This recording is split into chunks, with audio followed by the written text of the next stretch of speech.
నాన్నా, ఏం నాన్నా, రాత్రి జరిగింది తలుచుకుని బాధపడుతున్నావా? నా గురించి కాదమ్మా, నా బాధ అంతా గంగ గురించి. మీరందరూ ఉండగా నాకేం బాధ మావయ్య? ఇలాంటి కొడుకుని కన్నందుకు సిగ్గుపడుతున్నానమ్మా. మీరేం చేస్తారు మావయ్య? కష్టంలో సుఖం అవుతాడనుకున్నాను, కానీ ఇలా రోజు రోజుకి వాళ్ళలో ఫ్రస్ట్రేషన్ ముదిరి పర్వతగా తయారయ్యాడు. చెయ్యెత్తి కొట్టను లేను, నోరెత్తి తిట్టను లేను. గురుగారు గురుగారు గురుగారు గురుగారు ఏమైందిరా? మన జీకేని పోలీసులు అరెస్ట్ చేశారండి. దేనికి? షాపులో దొంగతనం చేశాడంట.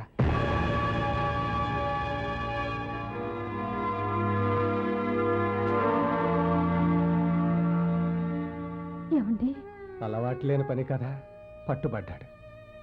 రెండోసారి దొరకలే భాగ్యం. దరిద్రుడు! ఆ చేసే దొంగతనం మీద ఏ బ్యాంకులోనే చేర్చావచ్చుగా, లక్షలు దక్కేవి. చెవురుకోండి. రండి గురుగారు, ఒకసారి పోలీస్ స్టేషన్కి వెళ్ళొద్దాం.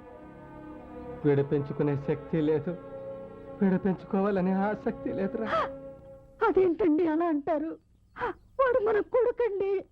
నేను మమకారం లేక వెళ్ళను అంటలేదు భాగ్యం. ఇప్పుడు స్టేషన్కి అయితే డబ్బు కట్టి వాడిని విడిపించుకోవడానికి వెళ్ళాలి, లేదా కడుపు మంటతో వాడిని కాల్చి చంపేయడానికి వెళ్ళాలి. మొదటిది డబ్బు ఉన్నవాడు చేస్తాడు, రెండోది ఏ డబ్బు లేని పేదవాడు చేస్తాడు. నేను మధ్య తరగతి వాడిని, ఏది చేయలేను. నీకు గుర్తుందా భాగ్యం, చిన్నప్పుడు వాడి డబ్బాలో చిల్లర డబ్బులు తీస్తే రోజంతా వాడిని గదిలో పెట్టి తిండి పెట్టలేదు. ఇది అంతే. కాదని ఎవరి కాళ్ళలో పట్టుకుని బతిమని బయటకు తీసుకొస్తే వాడికి ఇది అలవాటు అయిపోతుంది. అప్పుడు వాడు మనకి ఈ మాత్రం కొడుగ్గా కూడా మిగలడు. అమ్మ గంగ, ఎసట్లో ఓ గ్లాసుడు బియ్యం తగ్గించి పెడతానత్తయ్య. కలలెన్నో కలబోసి కనిపించిన సంతానం నిలువున తన ఆశలకిపుడే కలకురి విని పెడుతుంటే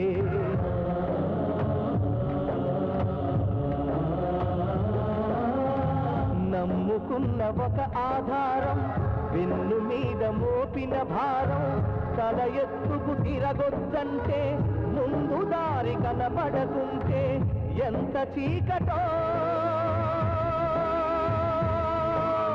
పేద కళ్ళలో ఎలా ఎలా ఆగటం, ఎలా ఎలా సాగటం. సగటు మనిషి బతుకంతా కన్నీటి ఎదురీత.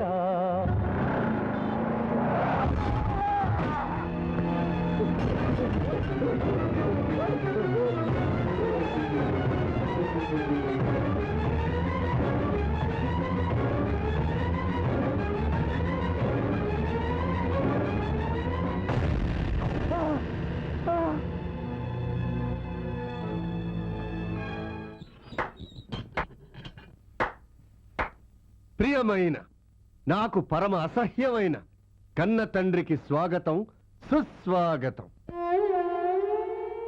జైల్లో ఉన్న కొడుకు మొహం చూడనని ఇప్పుడు ఏ మొహం పెట్టుకొని జైలుకు వచ్చావు? తండ్రిగా నీ కొడుకు చిన్న కోరికలను కూడా తీర్చలేకపోయావు. కొడుకుగా నీ తండ్రి కంటి ఆపరేషన్ చేయించలేకపోయావు. పెళ్ళానికి 2 పూట్లు తిండి సరిగ్గా పెట్టించలేకపోయావు. చిన్నదాన్ని చదువు మనిపించావు, రెండోదాన్ని గాలికి వేసావు, పెద్దదాన్ని విధవరాలు చేశావు.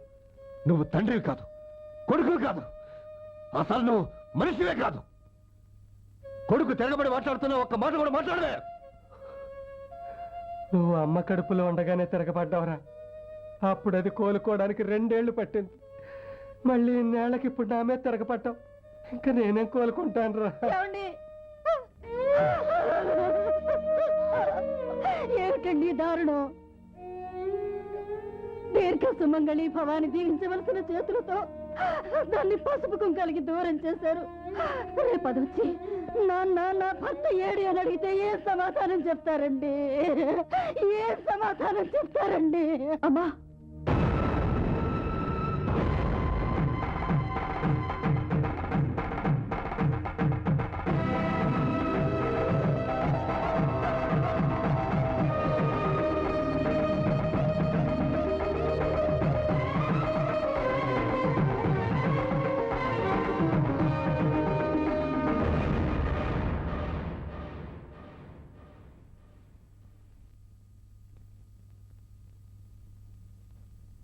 ఏంటి నాన్న అలా చూస్తున్నారు?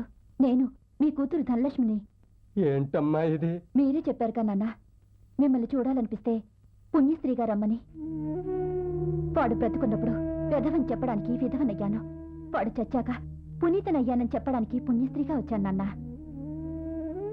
నాన్న, యాక్సిడెంట్లుగా నీచుని నా మొగుడిని చేసి తప్పు చేశారు. ఇప్పుడు యాక్సిడెంట్ చేసి ఎంతో మంది ఆడవాళ్ళ ఉసిరి పోసుకున్నవాడి ఊపిరి తీసి నాకు నాలాంటి మరెందరికో ఊపిరి పోసి తండ్రిగా మీ బాధ్యత తీర్చుకున్నారు నాన్న. మీరు చేసిన ఈ మంచి పనికి జీవితాంతం రుణపడి ఉంటాను. అమ్మా, నా గురించి మీరు ఇంకేం బెంగపడకండి. మీ దగ్గరకు వస్తానని భయపడకండి. నాకు చదువు చెప్పారు, సంస్కారం నేర్పారు. ఇక మీ మీద ఆధారపడను.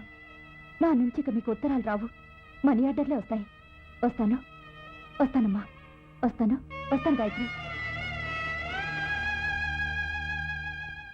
దీంతో కలిపి మొత్తం 56. ఎత్తాలేవయ్యా మంచి పార్టీ లాగానే హైటెక్ సిటీ అమ్మేసి. హైటెక్ సిటీ అమ్మేస్తున్నారా?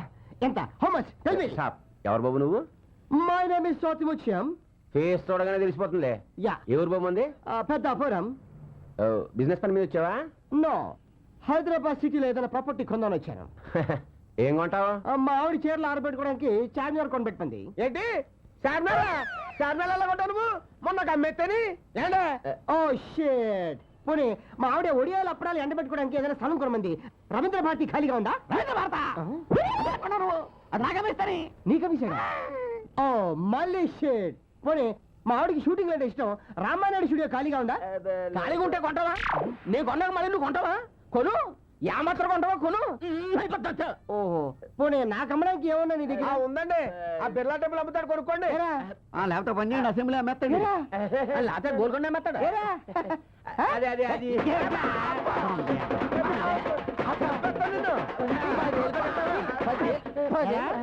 వీళ్ళు ఎర్రి పప్పలా చేసేసి హైదరాబాద్ పాటల కింద అమ్మేస్తావా? మరి ఈటీవీ రామోజీ నుంచి కింద చూసారా? అది కూడా స్టేషన్ కా? రైల్వే స్టేషనా? కాదు, పోలీస్ స్టేషన్. పోలీస్ స్టేషన్ కా? అంటే మీరు కానిస్టేబుల్, హెడ్ కానిస్టేబుల్ ఆగ్ని జమతాగ్ని. ఏదే మర్యాద లేకుండా అలా వస్తావు? ఇదే రాజకీయ నాయకులు అయితే వస్తావా? సాల్యూట్ చేసి ఏసీ సూట్ రూమ్ ఇచ్చి కంచ మంచం ఏం చేస్తావు? ఎస్ఐ గారు కాస్త బిజీగా ఉన్నారు, వర్క్ అయిపోగానే వచ్చి ఇస్తారులేమ్మా. చూస్తా, లేదంటే బయటికి రాగానే రాజకీయాల్లో చేరిపోతా. అంత ఛాన్స్ నీకు ఇవ్వలే. హలో బావగారు. హలో అల్లుడు. ఓ మీరంతా కూడా ఇక్కడే ఉన్నారా? ఇది సెల్లా లేదండి, మన ఇల్లులో ఉంది. నేను ఒక వీడియోకి హెల్ప్ చేసే లోపల ఇంట్లో ఇంకో వీడియో రెడీ అయినట్టుగా. చూడండి బాబు గారు, ఈ రోజుల్లో నీతి నిజాయితీలు పనికి రావు. ఉదాహరణకి ఇండియా నీతిగా బస్సులో వెళ్లి పాకిస్తాన్తో స్నేహం చేద్దాం అనుకుంది, కానీ పాకిస్తాన్ ఏం చేసింది? కార్గిల్ యుద్ధం చేసింది.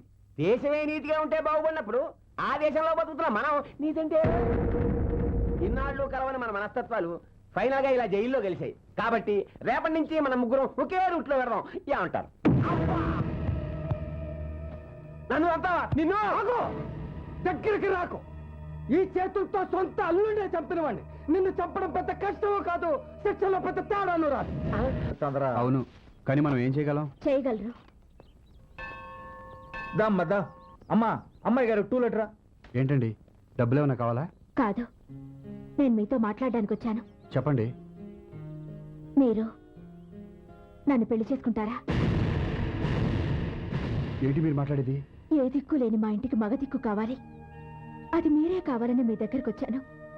చెప్పండి, నన్ను పెళ్లి చేసుకుంటారా? వద్దమ్మా, మా వాడేదో నీ మీద మనసు పడ్డాడని తెలిసి మేమంతా కేకలేసాం. అవునమ్మా, మీతో మాకు సంబంధం ఏంటి? మీరు క్లాస్ వాళ్ళు, మేము లేబర్ వాళ్ళం. అవును, మేము క్లాస్ వాళ్ళమే. మిడిల్ క్లాస్ వాళ్ళం. లోయర్ క్లాస్ వాళ్ళలాగా కష్టాల్ని ఇష్టపడని వాళ్ళం. అప్పర్ క్లాస్ వాళ్ళలాగా బతకాలని అత్యాశకి పోయి అప్పుల పాలయ్యే వాళ్ళం. మేం మధ్యతరగతి మనుషులం కాదు, మించే తరగతి మనుషులం.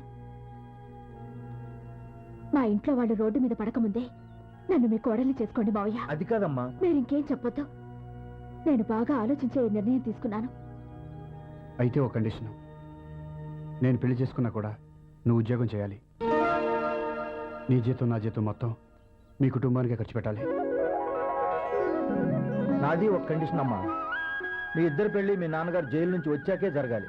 ఆ పెళ్లికయ్యే ఖర్చు అంతా మేమే భరించాలి. నాకింత మంచి అత్తవారిలు దొరుకుతున్నందుకు చాలా ఆనందంగా ఉంది. Thank you very much. చాచి పక్క మీద సంకురాత్రి, మొగుడు పెళ్ళాలుగా మొదటి రాత్రి, పెదవులు అడిగిన రుచి రాత్రి, కౌగిలి అడిగిన కసి రాత్రి, కవ్విస్తున్నది చలి రాత్రి, కవ్విస్తున్నది చలి రాత్రి. సన్నజాజి పక్క మీద సంకురాత్రి,